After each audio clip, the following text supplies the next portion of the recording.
নমস্কার, আমার YouTube channel Bengal পলিটিক্সে আপনাদের স্বাগত। 15ই আগস্ট, আজ থেকে মাত্র কয়েকদিন পর বাংলাদেশ কি আবার উত্তাল হয়ে উঠতে চলেছে? ঢাকা শহরে কি আবার দেখা যাবে সংঘর্ষ, আবার দেখা যাবে হত্যা, মৃতের স্তূপ? কেননা যেটা ঘটনা ঘটছে সেই দিকেই কিন্তু আশঙ্কা করা হচ্ছে। 15ই আগস্ট দিনটি হচ্ছে শেখ মুজিবুর রহমানের মৃত্যু দিবস। এই দিনটিকে বাংলাদেশে জাতীয় শোক দিবস হিসেবে পালন করা হয় এবং মুজিবকে জাতির পিতা হিসেবে গণ্য করা হয়। এখন কট্টরপন্থীরা যারা জামাত এবং বিএনপি, এদের এক অংশের দাবি হচ্ছে যে এই দিনটাকে আনন্দ দিবস হিসেবে পালন করতে হয়, শোক দিবসের বদলে আনন্দ দিবস পালন করতে হয়। শুধু তাই নয়, তারা বলছে মুজিবের বদলে হযরত ইব্রাহিম, যিনি একজন ইসলাম ধর্মের নবী এবং রসুল, তাকে কিন্তু জাতির পিতা হিসেবে গণ্য করতে হবে। ইতিমধ্যেই ঢাকা ভাঙা হাইওয়ের দুটি টোল প্লাজায় মুজিবের মুরাল সরিয়ে ফেলে দুটি সাইনবোর্ড বসিয়ে দেওয়া হয়েছে, যাতে হযরত ইমামকে জাতির পিতা বলে ঘোষণা করেই দেওয়া হয়েছে। শুধু তাই নয়, রবীন্দ্রনাথের এটাকেও বদলে দিয়ে ঈশা খানের ইঞ্চি ইঞ্চি মাটি সোনার চেয়ে খাঁটি, অথবা দ্বিজেন্দ্রলাল রায়ের ধনধান্যে পুষ্পভরা আমাদের এই বসুন্ধরা, এইটাকে তারা জাতীয় সঙ্গীত, এই দুটোর মধ্যে একটিকে তারা জাতীয় সঙ্গীত হিসেবে গণ্য করার দাবি জানাচ্ছে। এটা গেল তাদের দাবি দেওয়ার কথা। অন্তর্বর্তী সরকারের দিক থেকে এই দাবি দেওয়া মানার কোনো প্রশ্ন এখন পর্যন্ত ওঠেনি। দেখা যাক আগামী দিনে কি হবে। তবে বাংলাদেশে একটা ইতিহাস বদলের চেষ্টা শুরু হয়ে গেছে। ক্ষমতায় এলে অনেক দলই ইতিহাস বদল করে। এখন বাংলাদেশে এই দুটি দল এখনো ক্ষমতায় আসতে পারেনি। অন্তর্বর্তী সরকার কাজ করছে, কিন্তু তার মধ্যেই কিন্তু এই দাবিগুলো উঠতে শুরু করে দিয়েছে।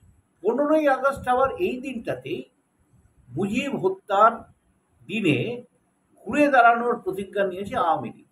চীনা দেশ ছাড়ার আগে পরে নানান সংঘর্ষ এবং হামলার ঘটনায় সে দলের 87 জনের মৃত্যু ঘটেছে। আওয়ামী লীগের কর্মী এবং নেতাদের উপরে আক্রমণ, তাদের সম্পত্তি অগ্নিসংযোগ করা, লুটপাট করা, তাদের বাড়িতে ঢুকে সপরিবারে কুপিয়ে মারার এই ধরনের ঘটনাগুলো কিন্তু ঘটেই চলেছে। এখন হাসিনা দলের উদ্দেশ্যে বার্তা দিয়েছেন ইতিমধ্যে, যে কেউ মনোবল হারাবেন না। আওয়ামী লীগের নেতা কর্মীদের উদ্দেশ্যে তিনি বলেছেন, কেউ মনোবল হারাবেন না। 15ই আগস্ট সবাইকে ঢাকায় আসতে হবে, মৌন মিছিল করতে হবে, শোক পালন করতে হবে, ফুল দিতে হবে। এর মাধ্যমে এই দিনটিকে তারা পালন করবেন এবং আওয়ামী লীগ বলেই দিয়েছে যে আমরা এই দিনটিকে জাতীয় শোক দিবস হিসেবে পালন করবই। এবং এর ফলে উগ্র কট্টরপন্থীদের সঙ্গে আওয়ামী লীগ সমর্থকদের একটা ব্যাপক সংঘর্ষের কথা আশঙ্কা করা হচ্ছে, স্বাভাবিকভাবেই হচ্ছে। এদিকে সাখাওয়াত হোসেন, যিনি কিনা স্বরাষ্ট্র উপদেষ্টা অন্তর্বর্তী সরকারের, তিনি বলেছেন আপাতত আওয়ামী লীগের লোকজনেরা যেন জমায়েত কিছু করবেন না, এমন কিছু করবেন না যাতে আপনাদের প্রাণ বিপন্ন হতে পারে।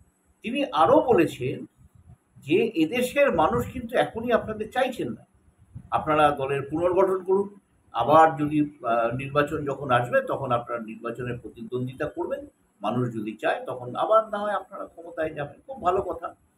সাখাওয়াত হোসেন কিন্তু আরও দু একটা কথা বলেছেন, যে আওয়ামী লীগকে নিষিদ্ধ করার কোনো পরিকল্পনা আপাতত অন্তর্বর্তী সরকারের নেই। এই দল বাংলাদেশের জন্য অনেক কিছু করেছে, অনেক এদের অবদান রয়েছে বাংলাদেশের ইতিহাসে। তাই তাদের উচিত নির্বাচনে অংশগ্রহণ করা এবং সেইভাবেই কিন্তু আবার ক্ষমতায় আসা উচিত। এবং এটা করে আবার সাখাওয়াত হোসেন কিন্তু ছাত্রদের হুমকির মুখে পড়েছেন যে আপনি এটা আওয়ামী লীগকে বলছেন কেন। যাই হোক, সাখাওয়াত হোসেন তারপরে আর কোনো প্রতিক্রিয়া মেলেনি। তিনি এই বক্তব্য পাল্টে আওয়ামী লীগকে খুনি, তারপরে ধ্বংসকারী ইত্যাদি বলে বর্ণনা করেছেন বলে তার কোনো খবর নেই। তবে যেটা দেখা যাচ্ছে যে সাখাওয়াত হোসেন কিন্তু এক রকমের সাবধান করে দিয়েছে আওয়ামী লীগের নেতা এবং কর্মীদের যে 15ই আগস্ট কিন্তু আপনারা জমায়েত করুন আর যাই করুন, এমন কিছু করবেন না যেটা আপনাদের প্রাণ বিপন্ন হতে পারে। মানে সেদিন তাদের প্রাণ বিপন্ন হওয়ার সম্ভাবনা রয়েছে। এখনো পুলিশ সেইভাবে পুরোপুরি কাজ শুরু করতে পারেনি। সেনাবাহিনী অবশ্য রাস্তায় আছে। তবে সেনা তো এখন পালক নিয়ে কাজ করছে না। তারা কি আর এসব ব্যাপারে হস্তক্ষেপ করবে? তাদের হাতে বন্দুকগুলো এখন পালক। তারা এই ব্যাপারে তাদের হাতে মানে যে ক্ষমতা আছে তারা সেটা অপব্যবহার করতে চাইছে না। নমস্কার। আমাদের এই ভিডিও যদি আপনাদের ভালো লেগে থাকে লাইক করুন, শেয়ার করুন এবং সাবস্ক্রাইব করুন।